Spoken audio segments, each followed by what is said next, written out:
Welcome to Therapist Desk today, the podcast where we explore the world of mental health. I'm your host, Winnie Pere, and I'm thrilled to embark on this journey with you. Today, we are having a conversation on cultivating a positive environment. What exactly does it mean to cultivate a positive environment, and why is it essential? Cultivating a positive environment involves creating surroundings that promote well-being, promotes optimism, and promotes growth. It encompasses both the physical spaces and people within those spaces. When prioritizing positivity, we create a supportive atmosphere where individuals can thrive, they can collaborate, and they contribute their best selves. This is crucial because our environment significantly influences our thoughts, our emotions, and behavior. If you are not in a positive environment, it is ridiculously hard to be your best self. So, what do we need to know about cultivating a positive environment? First, we need to understand that when cultivating a positive environment, it is essential for fostering our well-being, our productivity, and our overall happiness. But these are some of the points to consider. The first thing is your mindset matters. Cultivating a positive environment, it begins with adapting a positive mindset. This involves consciously choosing to focus on the good, practicing gratitude, and reframing negative thoughts into opportunities for growth. In the previous episode, we talked about reframing, where we say that reframing is a cognitive technique used to shift perspective and a view of a situation from a different angle or interpretation.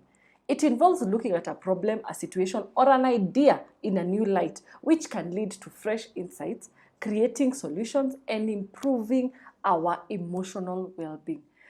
Reframing often involves changing the language used to describe a situation, focusing on different aspects of it, or considering alternative interpretation.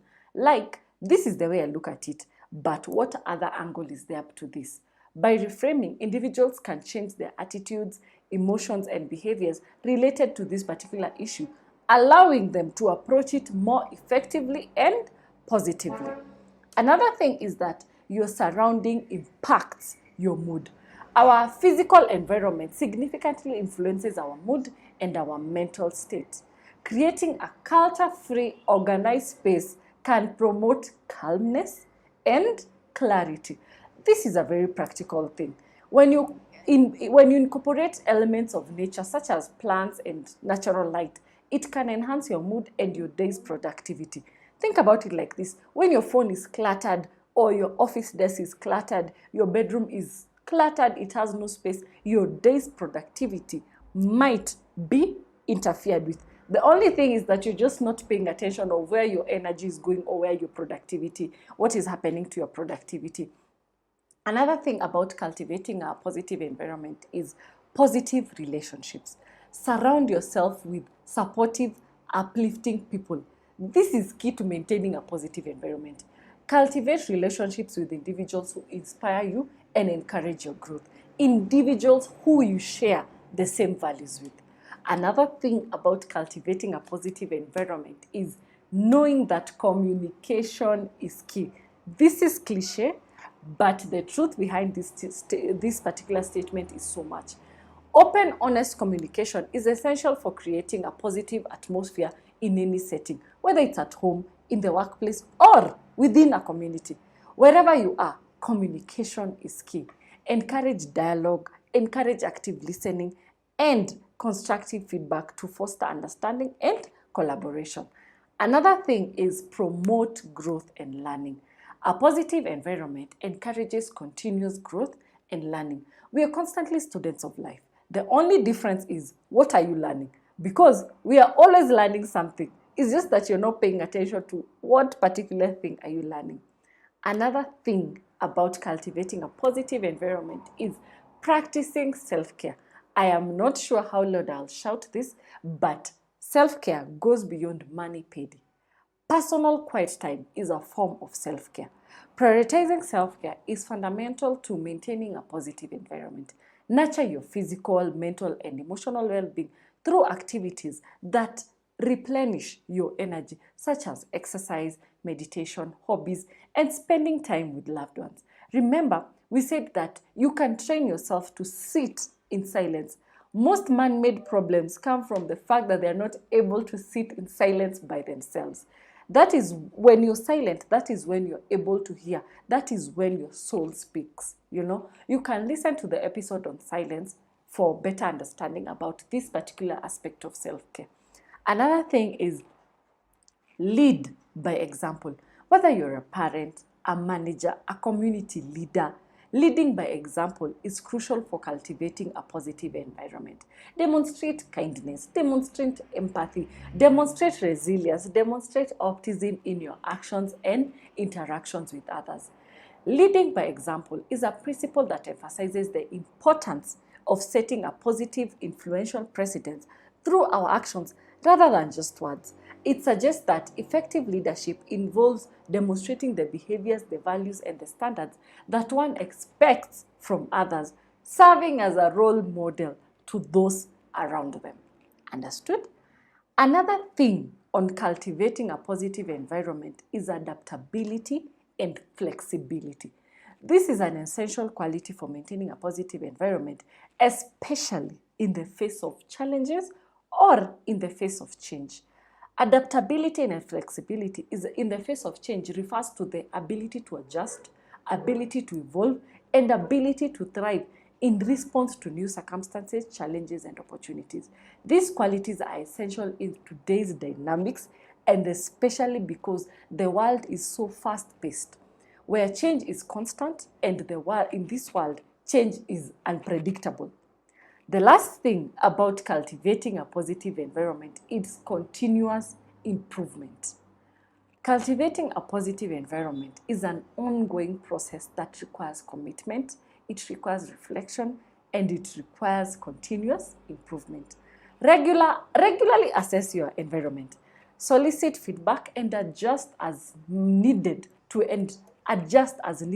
ensure that productivity remains a central focus. Continuous environment in cultivating a positive environment involves ongoing efforts to enhance the atmosphere, culture, and dynamics within our workplace or any social setting. There's something we call the feedback culture. This is fostering a culture of openness and honest feedback, where individuals feel comfortable providing constructive criticism and suggestion for improvement. It comes with its own challenges, but it's for you to know what to take in and what to pass. Lastly, one essential step is to surround yourself with positive influences.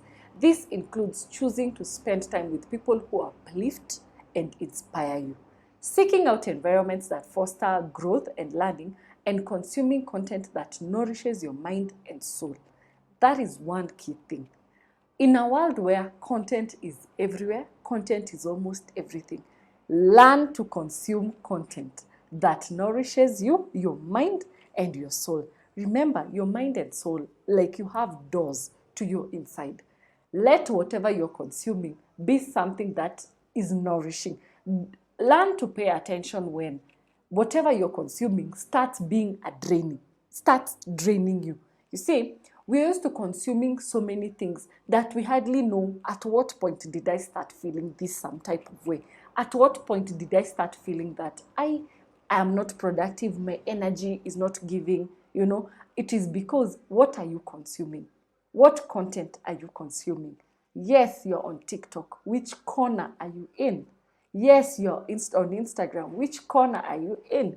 Yes, you're on Facebook, you're on Snapchat, you're on all those social, but which corner are you in? Are you in the corner where your mind is constantly being nourished, your soul is being nourished? Are you in the corner where it's constantly taking from you?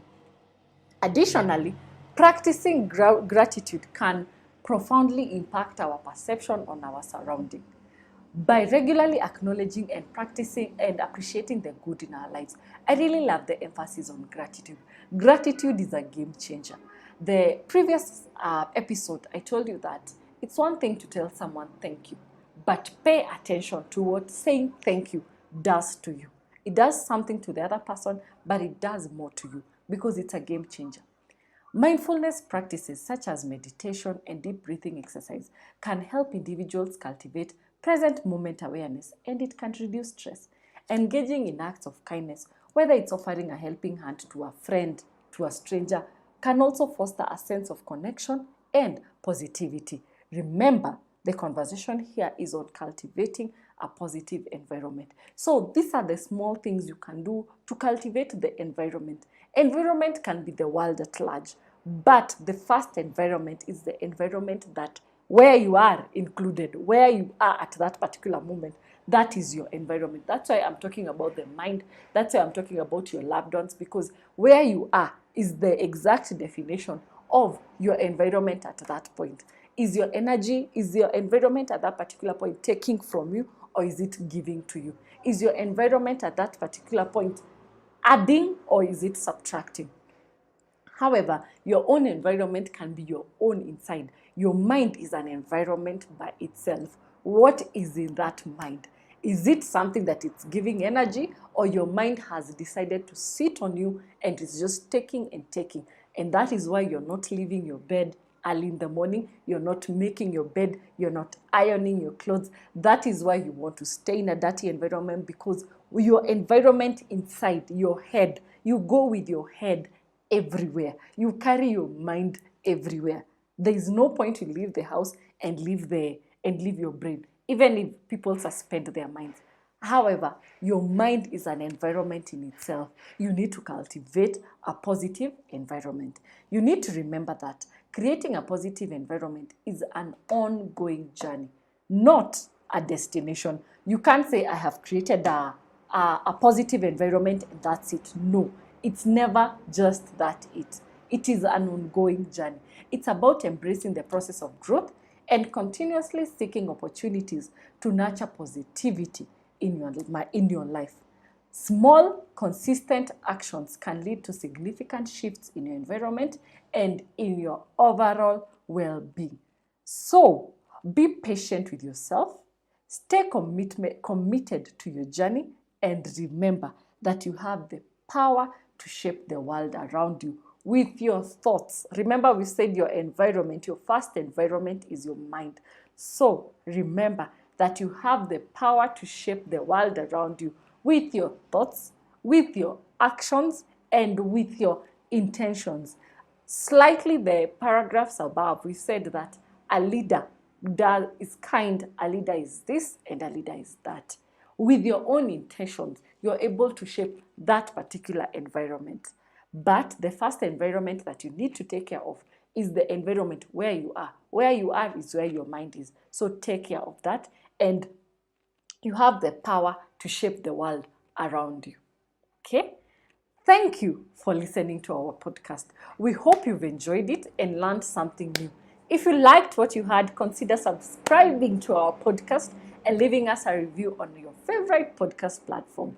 Your feedback helps us to improve and reach more listeners. You can also follow us on our social media accounts at Nasieku Therapy to stay up to date with our latest episode. We appreciate your support and look forward to sharing more content with you. Bye.